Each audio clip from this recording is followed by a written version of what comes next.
seraient les élections législatives anticipées pour de relancer le pays et de mettre en place des réformes. C'est ainsi que le... Merci.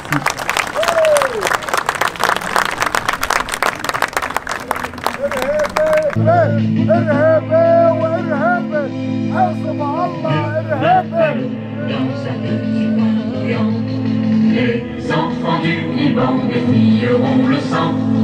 15 ans de jour au nom d'une fraternité. Du tourbillon, dessous les cendres nos vivres jaillit. 15 ans de jour au nom d'une fraternité. Du sud au nord, sur cette terre, il occupe en y tirant. Jamais ne plie bâtir nos toits. C'est ton drapeau liberté qui flotte.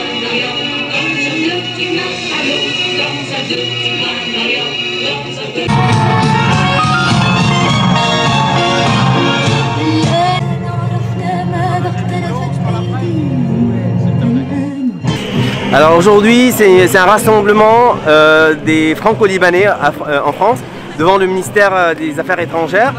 Alors c'est pour revendiquer et pour demander 2 points, c'est une enquête internationale sous l'égide de l'ONU, parce que la justice libanaise ne va nulle part avec les investigations, donc ça piétine et ça n'avance pas. Du coup on demande cette enquête internationale. Ça c'est de 1. De 2, on soutient l'appel et la demande du patriarche libanais.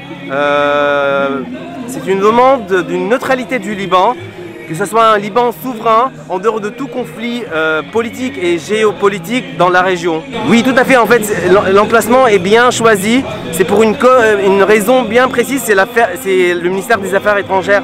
Donc c'est vraiment symbolique comme emplacement.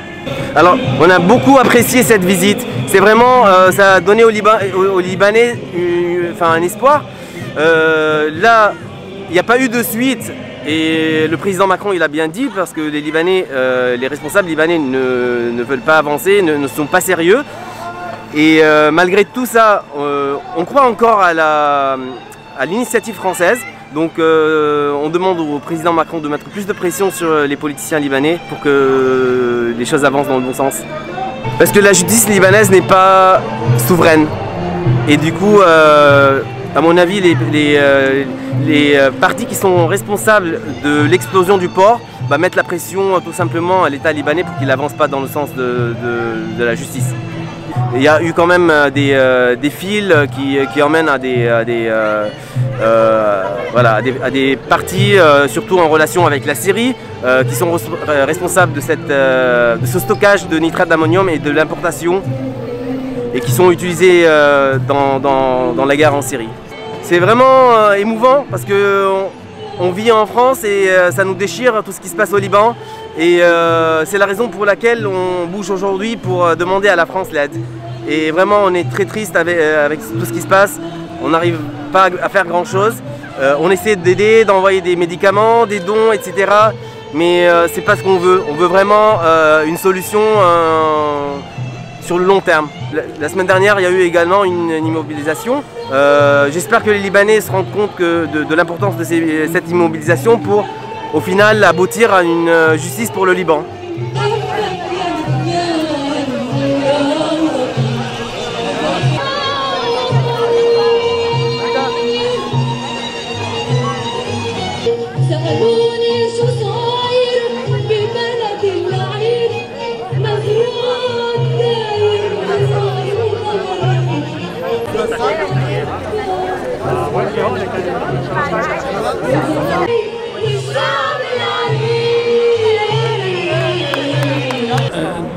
Nous manifestons aujourd'hui ici pour soutenir l'appel à l'initiative de Patriarche Ra'i pour la neutralité du Liban, pour une conférence internationale pour sauver le Liban et pour une commission d'établissement des faits. Pourquoi?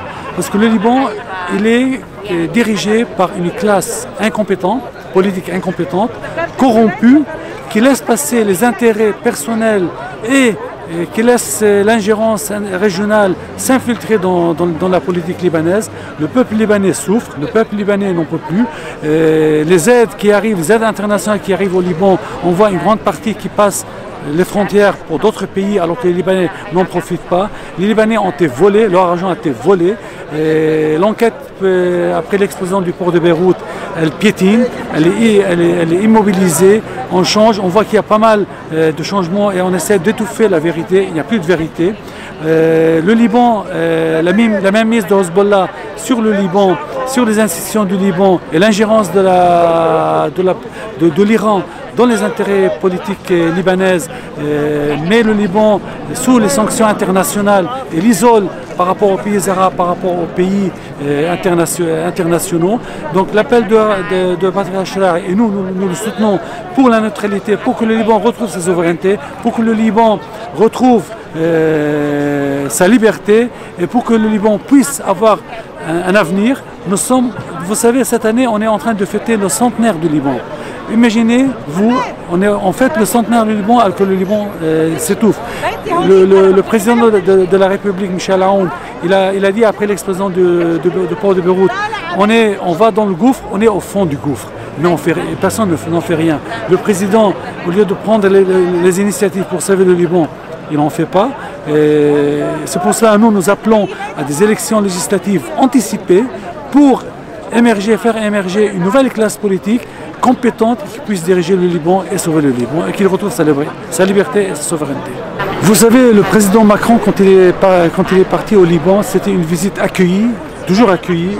Le Liban aime la France, il la considère comme sa mère patrie.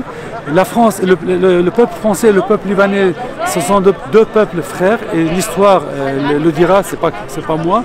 Donc c'est pour ça, nous, quand on manifeste juste devant le Quai d'Orsay, c'est pour demander à l'État français, ami du Liban, au président Macron qui aime le Liban et les Libanais, qu'il nous aide, comme étant un pays membre du Conseil de l'ONU, pour